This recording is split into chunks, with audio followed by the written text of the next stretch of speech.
Hello बच्चों, how are you? तो tomorrow we had studies the chapter Deccan Plateau.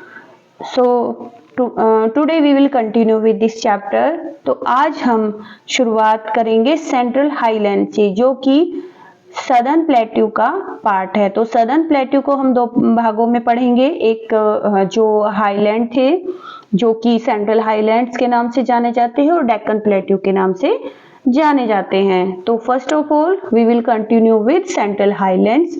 The central highlands extend from the Narmada river to the northern plain, जो कि northern plane हमारे पढ़ेंगे। जैसे कि हमने पढ़ा था यूपी, बिहार, पंजाब, हरियाणा के जो एरिया है वहां से शुरू होकर और जो नर्मदा रिवर है वहां तक का जो एरिया है वो जो कि एमपी में पड़ता है मोस्टली इसका एरिया, वहां पर सेंट्रल हाईलैंड्स है। Aravalli is the most important range of mountains of central highlands.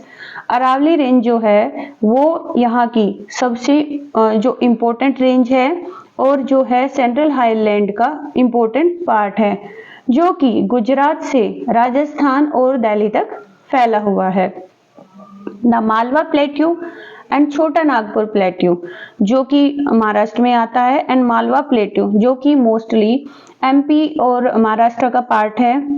ये जो है Malwa plateau and Chota Nagpur plateau are parts of central highland. River Betwa, Chambal and Ken are the most important river of Malwa plateau. Malwa plateau की जो important river है, यानी कि दो हिस्सों में हमने बताया, इस सेंट्रल हाईलैंड के दो हिस्से, दो पार्ट्स हैं, मालवा प्लेट्यू और छोटा नागपुर प्लेट्यू। अब छोटा मालवा प्लेट्यू में जो इंपोर्टेंट रिवर है वो है बेतवा, चंबल और केन। बेतवा, चंबल और केन।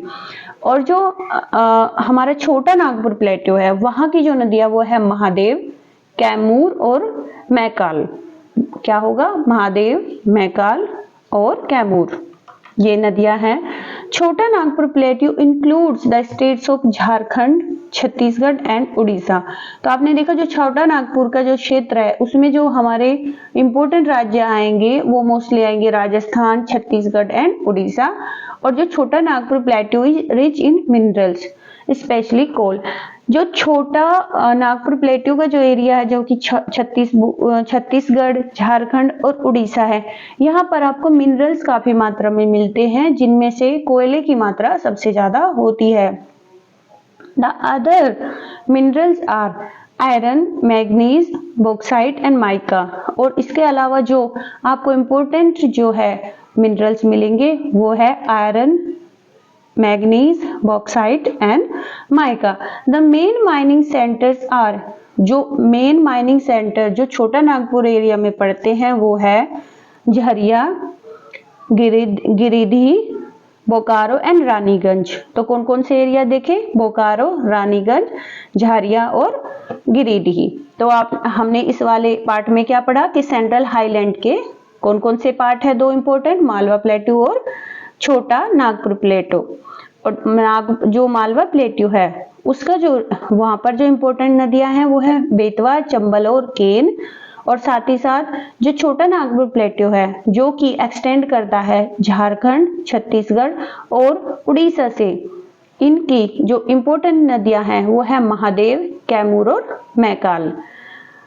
अब छोटा नागपुर प्लेट्यू में हमने बताया कि यहाँ पर ये मिनरल्स रिच इलाका है। यहाँ पर आपको कोयला, मैग्नीज, बॉक्साइट एंड माइका काफी बहुतायत मात्रा में देखने को मिलेंगे। और जो मेन माइनिंग सेंटर्स यहाँ पर हैं वो है Jharia, Giridih, Bokaro and Raniganj. Now we will talk about the Deccan plateau. The Deccan Plateau, the largest in India, stretches from the Satpura Range to the southern tip of India. यानी कि ये जो एरिया है सतपुड़ा रेंज जो कि मोस्टली पड़ती है एमपी में, ये एमपी से लेकर और सदर्न टिप यानी कि जो सबसे नीचे कन्याकुमारी तक का एरिया है वहां तक ये एरिया फैला हुआ है डेक्कन प्लेट्यू का। Deccan plateau is surrounded by the western and eastern Ghat. जो डेक्कन प्लेट्यू है वो मोस्टली घिरे हुए हैं वेस्टर्न और ईस्टर्न घाट से। आपको मैंने बताया था जो कावेरी रिवर है वो इनको दो भागों में बांट देती है डेक्कन प्लेट्यू को, दैट इज वेस्टर्न घाट और eastern Ghat.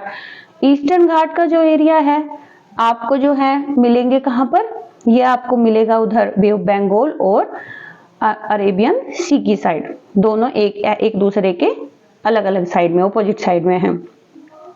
The highest peak, अब जैसे यहाँ बीच में इन्होंने बताया है कि अरावली रेंज की जो सबसे ऊंची जो चोटी है वो कहाँ पर है, वो है Guru Shikhar, that is near mount Abu. अब चलते हैं आगे। They meet at the Nilgiri hills, तो अगर हमारे मन में ये सवाल उठता है तो वेस्टर्न घाट और ईस्टर्न घाट कहाँ पर मिलते हैं, तो ये मिलते हैं नीलगिरी हिल्स में। In the western Ghats the river like Godavari, Bhima and Krishna flow eastward. जो वेस्टर्न घाट्स हैं, पहले वेस्टर्न घाट जो कि केरला वगैरह का एरिया इधर पड़ता है, यहाँ पर गोदावरी, भीमा नदी और कृष्णा नदी बहती है जो कि ईस्ट साइड से बहती है, जो ईस्ट साइड की तरफ बहती है। और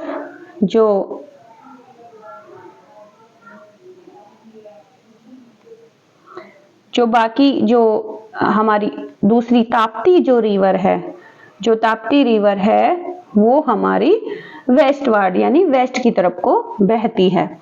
the western Ghats include, western Ghat क्या क्या इंक्लूड करते हैं, Annamalai range, Sahyadri range, Nilgiri range and cardamom range. यानी कौन कौन सी ये इसमें कौन कौन सी चोटियां आपको कौन कौन सी हिल्स मिलेगी, अन्नामलाई हिल्स, वेस्टर्न घाट की बात हो रही है, Anamalai hills, Sahyadri hills, Nilgiri hills and cardamom hills.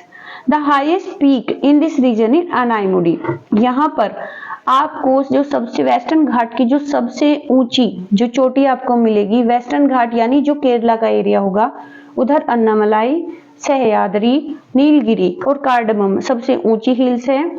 और जो यहाँ की हाईएस्ट ऊंची पीक जो आपको मिलेगी, हाईएस्ट पीक जो है वो है अनाईमुडी, दैट इज 2695 मीटर। अब बात आ जाते हैं इधर ईस्टर्न घाट्स के साइड। जो ईस्टर्न घाट्स है ये थोड़ा डिसकंटिन्यूअस है, लो बेल्ट वाला एरिया है। वेस्टर्न घाट थोड़ा ऊंचा था जहाँ पे ऊंची चोटियां भी मिलेगी, जिनमें अनाईमुडी सबसे ऊंची चोटियां थी, जहां पर आपको cardamom hills, Nilgiri hills, Sahyadri, Annamalai वगैरह मिलेगी। और ईस्टर्न घाट्स में Mahendragiri hills, Nimaigiri hills, Nallamalai hills and Kolli Malai hills आपको देखने को मिलेगी। तो कौन कौन सी hills, Mahendragiri hills, Nimaigiri hills, Nallamalai hills और कोली मलाई हिल्स। ये वेस्टर्न घाट की बजाय ईस्टर्न घाट थोड़ी से लो बेल्ट वाले एरिया है, कम ऊंचाई वाले एरिया। हाईएस्ट जो पीक है वो है महेंद्रगिरी। जैसे आपने देखा था 2695 जो हाईएस्ट ऊंचाई थी अनाईमुडी रेंज की, लेकिन इसकी जो हाईएस्ट जो रेंज है महेंद्रगिरी की वो है 1501 metre. The main rivers are Mahanadi, Godavari, Krishna and Kaveri. और यहाँ की ईस्टर्न घाट की जो मुख्य नदियां हैं वो है महानदी, गोदावरी एंड कृष्णा और कावेरी।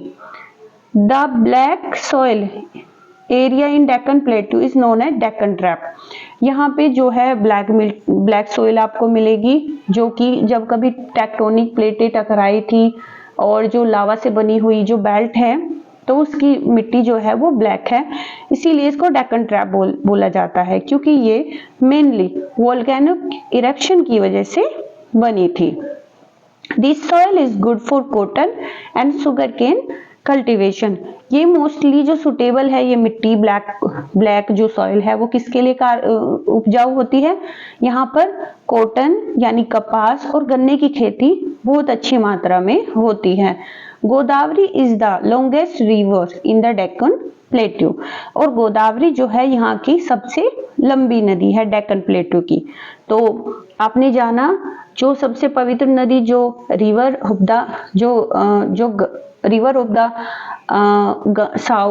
द गंगा, नहीं सॉरी माफ कीजिए, जो हमारी जो साउथ की गंगा किसको बोला जाता है, वो बोला जाता है कावेरी रिवर को। और गोदावरी यहाँ की सबसे लंबी नदी है, इस चीज को हमेशा हमें याद रखना है। ब्लैक सॉइल होती है यहाँ पर, दो भागों में बटी होती है, वेस्टर्न घाट और ईस्टर्न घाट में, और जो नीलगिरी पहाड़ियां हैं वहां पर ये दोनों आके मिलते हैं घाट। जो यहाँ की मुख्य फसलें हैं वो है कॉटन यानी कपास, गन्ना, चावल, मूंगफली और tobacco. Life in the region, तो इसमें जो रीजन यहाँ पर आएंगे, जो स्टेट्स यहाँ पर आएंगे उसके बारे में कल हम बात करेंगे। So that's all for today, thank you so much.